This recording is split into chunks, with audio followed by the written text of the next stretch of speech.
तो बड़ी खबर जो इस बीच सामने आ रही है, जहां बीएलए ने पाकिस्तान को आतंकी देश बताया है, आतंकवादी देश बताया, और भारत ने पाकिस्तान पर अटैक किया तो हम साथ देंगे, ये कहा गया बीएलए के द्वारा। पाकिस्तान का सीज़फायर महज एक छलावा है। बलूचिस्तान लिबरेशन आर्मी का बड़ा बयान सामने आया है।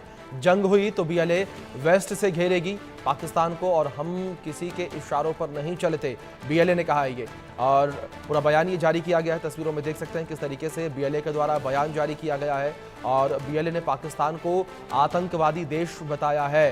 भारत ने पाकिस्तान पर अटैक किया तो हम साथ देंगे। पाकिस्तान का सीज़फायर महज एक छलावा है। बीएलए के द्वारा कहा गया है कि भारत का साथ देंगे हम। जंग हुई तो बीएलए वेस्ट से घेरेगी पाकिस्तान को, ये बड़ी खबर है। और हम किसी के इशारे पर नहीं चलते हैं। मेरे सहयोगी अजय जांडिया लगातार बने हैं। अजय, जिस तरीके से बलूचिस्तान लिबरेशन आर्मी का ये बयान सामने आया है, उन्होंने क्लियरली पाकिस्तान को एक आतंकी देश बताया, और साथ ही साथ एक बड़ा ऐलान किया कि अगर हमला हुआ तो हम पाकिस्तान को वेस्ट से घेरेंगे। देखिए अभिषेक, भारतीय सेना को या सरकार को किसी तरह का कोई बड़ा फर्क नहीं पड़ता है, क्योंकि भारतीय सेना, एयरफोर्स, नेवी जो है वो खुद सक्षम है पाकिस्तान को धूल चटाने के लिए, मिट्टी में मिलाने के लिए। जो प्रधानमंत्री ने कहा था और वो किया भी जा रहा है। जहां तक बीएलए की बात है तो बीएलए ने अपने समर्थन की बात जरूर कही है। इसके लिए चिंताएं पाकिस्तान को होनी चाहिए। पाकिस्तान क्योंकि लंबे समय से बीएलए के हमलों को झेल रहा है। सैकड़ों सैनिक पाकिस्तान के जो है वो मारे जा चुके हैं। इसी तरह से एक तरफ तहरीक तालिबान पाकिस्तान और बलूचिस्तान में बीएलए जो है वो इसी जंग को छेड़े हुए है।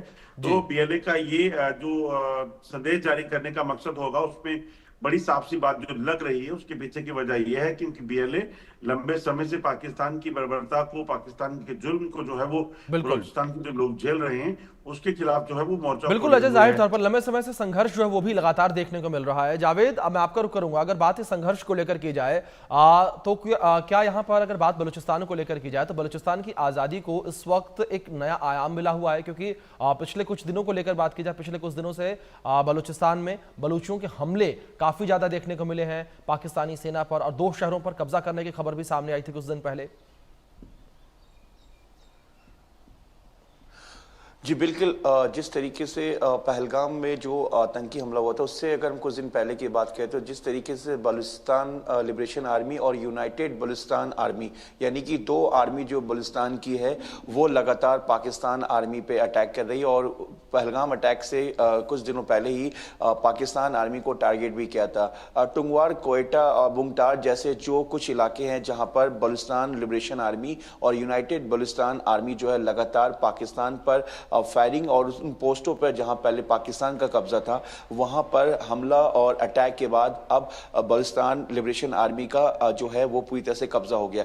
जिस तरीके से भारत और पाकिस्तान के बीच बॉर्डर्स और एलओसी इलाके पे तनाव बढ़ गया, और लगातार जिस तरीके से भारत पाकिस्तान के हर एक जो ड्रोन अटैक की बात करें, मिसाइल अटैक की बात करें, या फिर फायरिंग, या फिर जो लगातार जो पाकिस्तान की तरफ से हमला किया जा रहा है, भारतीय सेना उसका जवाब दे रही है। इस बीच बलूचिस्तान के लिए एक बहुत कहीं ना कहीं ये फायदा कह सकते हैं कि जिस तरीके से पाकिस्तान भारत से घिरा हुआ है, वही बलूचिस्तान ने भी अपना फायदा कहीं ना कहीं वक्त का तकाजा देखकर उसने भी पाकिस्तान के उन पोस्टों पर अटैक कर दिया जो बलूचिस्तान से पाकिस्तान ने ले रखा था। लेकिन जानकारी के मुताबिक कुछ 3-4 शहरें हैं जिस पर बलूचिस्तान लिबरेशन आर्मी और यूनाइटेड बलूचिस्तान आर्मी का कब्जा हो गया है। अब जिस तरीके से पाकिस्तान दोनों तरफ से घिर गया था, लेकिन अब जो है कल से ही जो एलओसी और इंटरनेशनल बॉर्डर पर जो है सीज़फायर का वायलेशन नहीं देखा गया है। ऐसे में जहां एक तरफ भारत से पाकिस्तान का जो आज जिस तरीके से डीजीएमओ की मीटिंग है, लेकिन बलूचिस्तान की बात करें तो बलूचिस्तान नहीं, कहीं ना कहीं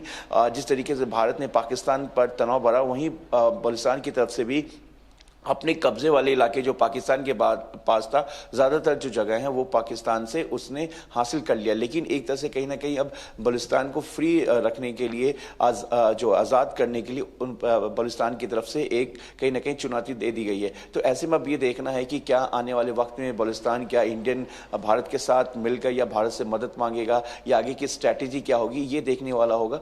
लेकिन पाकिस्तान के लिए इस वक्त जो है मुश्किलें बढ़ गई है। एक तो भारत की तरफ से जिस तरह से उसने भारत पे कि भारत के तमाम एलओसी और इंटरनेशनल बॉर्डर पर रिहायशी इलाकों को टारगेट किया, लेकिन बलूचिस्तान ने खुलेआम अब पाकिस्तान की तरफ बगावत कर दी है। अभी हाल ही में जब एयर स्ट्राइक किया गया था उसके बाद ही एक और वीडियो आया था 2 दिन पहले कि किस तरीके से बलूचिस्तान लिबरेशन आर्मी ने पाकिस्तान की एक पूरी गाड़ी को, जिसमें पाकिस्तान आर्मी थी, उनको कैसे निशाना बनाया, उसके बाद कैसे अटैक किया, और साथ ही उसके बाद पाकिस्तान की कुछ जो गाड़ियां बलूचिस्तान के जो उन पोस्टों पर दाखिल होना चाह रही थी, वहां पर कैसे बलूचिस्तान के आर्मी ने पाकिस्तान आर्मियों को वहां से भगाया। बिल्कुल बिल्कुल जावेद, लगातार ऐसी स्थितियां जो है वो इस वक्त देखने को मिल रही हैं और बलूचिस्तान में बलूचियों का जो जंग है आजादी को लेकर वो और तेज हो चली है।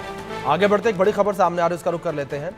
और पेशावर में फिदायीन हमले की खबर है। ये पेशावर में आत्मघाती हमला हुआ है और खुद को हमलावर ने उड़ाया। पाकिस्तानी पुलिस वैन को टारगेट किया, 2 पाकिस्तानी पुलिसकर्मियों की मौत की खबर सामने आई है। रिंग रोड पर आत्मघाती ये हमला हुआ और इस हमले में सब इंस्पेक्टर लाइकजादा खान और कांस्टेबल आलमजेब के रूप में पहचाने गए पुलिसकर्मियों की मौत हुई है। आज मैं आपका रुख करूंगा, अगर बात पाकिस्तान को लेकर करें तो पाकिस्तान में आतंकियों से छुटकारा मिलता नजर नहीं आ रहा। एक बार फिर से आत्मघाती हमला पाकिस्तान के अंदर।